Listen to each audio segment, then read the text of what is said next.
Hi అండి. రీసెంట్‌గా మనం 'లక్కీ భాస్కర్' సినిమా చూసాం. దాని సినిమాలో చూసాం గదా! అతను ఎలా మ్యానిపులేట్ చేసి డబ్బులు సంపాదించాడు అని చూసాం. అతను ఒక బ్యాంక్ ఎంప్లాయీ. అక్కడ క్యాషియర్‌గా ఉంటాడు. అక్కడ కొంచెం మ్యానిపులేట్ చేసి అక్కడ డబ్బుల్ని వేరే దాంట్లో పెట్టుబడులుగా పెట్టి వాడుతూ ఉంటాడు. అలా అయితే ఒక పర్సన్ అయితే చేశాడండి.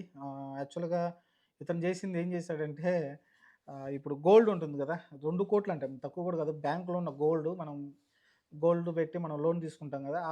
ఆ గోల్డ్ అయితే ఏం చేశాడంటే మార్వాడి షాప్‌లో అమ్మేసి రూ. 2,00,00,000 దాకా ఈ క్యాష్‌ను అయి ఉంటాయి గదా! అక్కడైతే జూదమాడడం చూసాం. మొత్తం డబ్బులన్నీ పోగొట్టుకున్నాడు. అలాంటి ఉదాంతం ఇంకోటి జరిగింది. ఈ పింఛన్లు ఇస్తారు గదా! ఎవరైతే 60 సంవత్సరాలు నిండిన వాళ్ళకి పింఛన్ రూ. 4,000 ఇస్తారు గదా! ఆ పింఛన్‌లో రూ. 8,00,000 ఒక అతని దగ్గర ఉన్నాయంట. అతను ఆ 8,00,000 ఏం చేశాడంటే సేమ్ ఆన్‌లైన్ బెట్టింగ్ యాపుల్లో పెట్టేసి 8,00,000 పోగొట్టడం చూసాం. అతను వీడియో గూడా పోస్ట్ చేసాడు. మీకు వైరల్ అవుతా ఉంటుంది చూడండి కావాలంటే. అతనేం చేశాడంటే 8,00,000 పోగొట్టుకొని ఇప్పుడు భార్య బిడ్డల్ని, వాళ్ళ అమ్మ నాన్నలనైతే రోడ్డున పడేశాడు. అతను డబ్బులు పోయిన తర్వాత మళ్ళీ ఎందుకంటే పరారీలో ఉన్నాడు గదా! పోలీసులు వెతుకుతున్నారు అతని గురించయితే. 8,00,000 అంటే మామూలు విషయం గదా! పేద ప్రజలకి ఏదైతే పింఛన్లు ఇస్తారో కొంతమంది ముసలి వాళ్ళకి, వాళ్ళ డబ్బులు తినేసాడు కాబట్టి, అతనేం చెప్పాడంటే వీడియోలో నేను ఖచ్చితంగా ఆ 8,00,000 మీరు రిటర్న్ చేస్తాను. నేను వచ్చిన తర్వాత మా అమ్మ నాన్నలు ఎట్టోకట్ట బతిమలాడి ఏదైతే ఆస్తులుంటాయి గదా! పొలాలు అవి అమ్మేసి నేను కడతాననైతే చెప్తున్నాడు. చూద్దాం మరి పోలీసులు దాన్ని కన్సిడర్ చేసుకొని, సరే నువ్వు రా నేను ఎలాంటి ఇబ్బంది పెట్టం, డబ్బులిచ్చేసేయి అంటారా? లేకుంటే శిక్ష పడేలాగా చేస్తారని తెలీదు గానీ, ప్రస్తుతానికైతే అతను వీడియో పోస్ట్ పెట్టాడు. నేనెక్కడికి పారిపోనండి. నేనొచ్చి మీ డబ్బులు మీకు కొడతాను. నెల టైం అడిగాడు. నెల రోజులు టైం అడిగాడు. చాలా విచిత్రంగా ఉంది.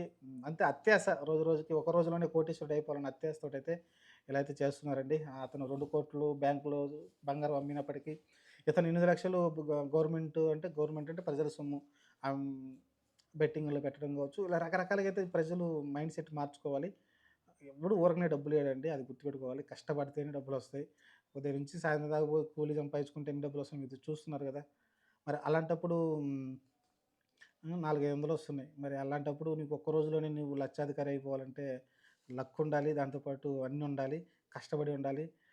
అలానే ఈజీగా వచ్చిన డబ్బు రేపొద్దున కూడా నిలబడదండి. ఎందుకంటే నువ్వు అలానే దుబారా చేస్తావు. అలానే ఖర్చు పెడతావు. కష్టపడే డబ్బు నీకు విలువ తెలుస్తుంది కాబట్టి దాన్ని రూపాయి, రూపాయి నువ్వు జాగ్రత్తగా ఖర్చు పెట్టుకుంటావు. జాగ్రత్తగా ఉంచుకుంటావు. ఈ నీతి అయితే తెలుసుకోవాల్సి ఉంటుంది ప్రతి ఒక్కళ్ళు కూడా. అత్యాసకు పోవద్దు మీరు. అత్యాస పోతే ఇప్పుడు వీళ్ళ బతుకుల్లాగానే ఉంటాయి.